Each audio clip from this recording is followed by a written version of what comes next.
মই ভাবো যে হিমন্ত বিশ্ব শৰ্মা কাৰো মানুহ নহয়। হিমন্ত বিশ্ব শৰ্মা বিজেপি RSSৰো মানুহ নহয়। তেওঁ মানে যি সময়ত য'তে ক্ষমতা পাব তেওঁ তাতে থাকে। হিমন্ত বিশ্ব শৰ্মাৰ নিচিনা সুবিধাবাদী মানুহ অসমৰ ইতিহাসত কেতিয়াও জন্মই হোৱা নাই। তেওঁ যেতিয়া কংগ্ৰেছৰ ভাল দিন আছিলে তেতিয়া কংগ্ৰেছত আছিলে, আলফাৰ ভাল দিন যেতিয়া আছিলে তেওঁ আলফাত আছিলে, আছুৰ ভাল দিন যেতিয়া আছিলে তেতিয়া আছুত আছিলে, অসম গণ পৰিষদৰ ভাল দিন যেতিয়া আছিলে তেওঁ প্ৰফুল্ল মহন্তৰ ছাঁটোৰ নিচিনা আছিলে। হিমন্ত বিশ্ব শৰ্মা মানে পানীৰ নিচিনা বস্তু, যিটো পাত্ৰতে ৰাখে তাতে তেওঁ থাকে। আৰু এইবাৰ যদি বিজেপি আৰু RSSৰ অৱস্থা বেয়া দেখে, হিমন্ত বিশ্ব শৰ্মাই পাল্টি মাৰি দিবৰ কাৰণে 1 ছেকেণ্ডো নালাগে। হিমন্ত বিশ্ব শৰ্মাই পাল্টি মাৰি দিব আৰু তেওঁ কোনটো দলত আহি সোমাই যায় ঠিক নাই। তেওঁ কংগ্ৰেছতো আকৌ সোমাব পাৰে, নহ'লে অসম গণ পৰিষদতো সোমাব পাৰে। ৰাইজৰ দলততো হিমন্ত বিশ্ব শৰ্মাক লোৱা নাযাব।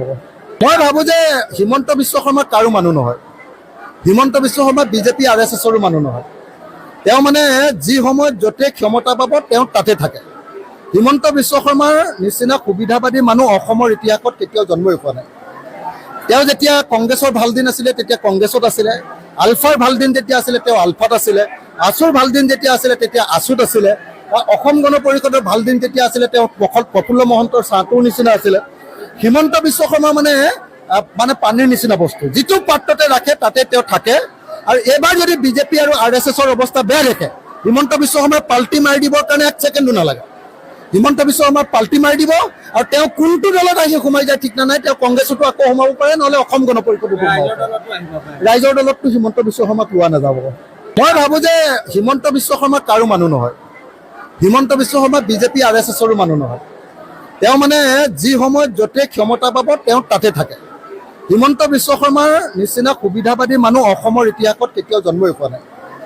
তেওঁ যেতিয়া কংগ্ৰেছৰ ভাল দিন আছিলে তেতিয়া কংগ্ৰেছত আছিলে, আলফাৰ ভাল দিন যেতিয়া আছিলে তেওঁ আলফাত আছিলে, আছুৰ ভাল দিন যেতিয়া আছিলে তেতিয়া আছুত আছিলে, অসম গণ পৰিষদৰ ভাল দিন যেতিয়া আছিলে তেওঁ প্ৰফুল্ল মহন্তৰ ছাঁটোৰ নিচিনা আছিলে। হিমন্ত বিশ্ব শৰ্মা মানে পানীৰ নিচিনা বস্তু, যিটো পাত্ৰতে ৰাখে তাতে তেওঁ থাকে। আৰু এইবাৰ যদি বিজেপি আৰু RSSৰ অৱস্থা বেয়া দেখে, হিমন্ত বিশ্ব শৰ্মাই পাল্টি মাৰি দিবৰ কাৰণে 1 ছেকেণ্ডো নালাগে।